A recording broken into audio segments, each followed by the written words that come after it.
22 milyon yoshlarimiz bor. Qaysi davlatda bunday resursi bor? Bu bizni g'ururimiz, iftixorimiz, boyligimiz desak bu to'g'ri bo'ladi. Xudo xolasa shu kunlar keladi. 10 yildan keyin, 20 yildan keyin Xorazmiylar paydo bo'ladi. Birunilar paydo bo'ladi. Ibn Sinolar paydo bo'ladi. Men ishonaman bunga. Men sizlarga ishonaman. Al-Xorazmiy, Ibn Sino, Beruniy ajdodlarimizga munosib avlod bo'lamiz. Top 100 kitobxon tanlovining tashkillashtirilishi, ilg'or ijodkor prezident mukofotining ta'sis etilishi yosh ijodkorlarga rag'batlantirishning yana bir isbotidir. Kitob o'qib, prezident sovg'asini qo'lga kiritdim. Ularning g'oyalari amaliy, natijador hamma sohada. Hech qaysi davlatda O'zbekistonchalik o'quv markazlari rivojlantirish imkoniyati yaratib berilmagan.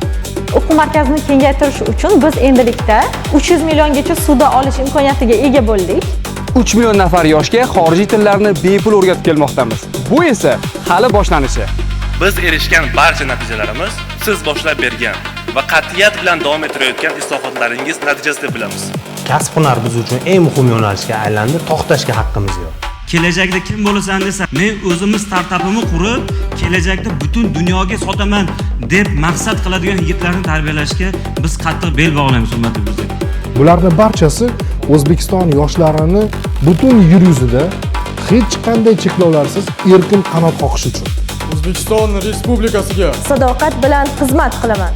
O'zimizda yoshlarimiz yangi takliflar beryapti. Bu bizga juda kerak, eshitishga majbur biz bugun yoshlar. Yurtimizda faoliyat olib borayotgan olimlarning 48%ni ayollar tashkil etmoqda va men ham ushbu 48% olimi ayollarning biri ekanligimdan faxrlanaman.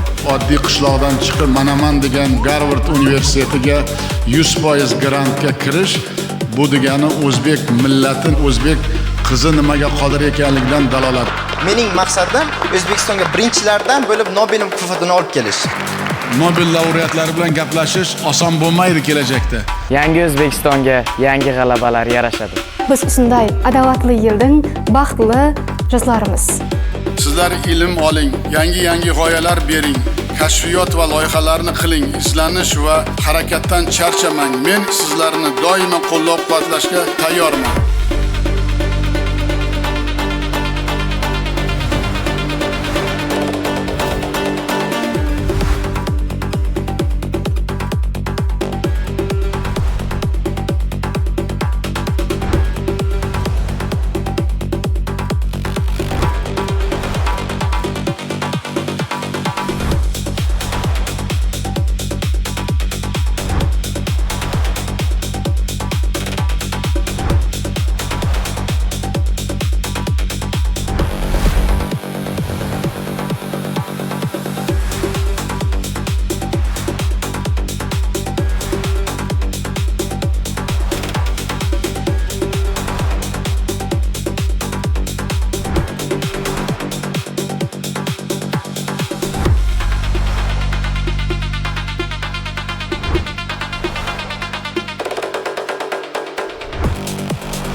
Mehnatimiz bilan, o'qishimiz bilan, bilimimiz bilan butun dunyoni kim lol qoldiradi? O'zbekiston bayrog'ini kim ko'taradi? Faqat sizlar. 3-Renessans poydevorini sizlar qo'yasizlar.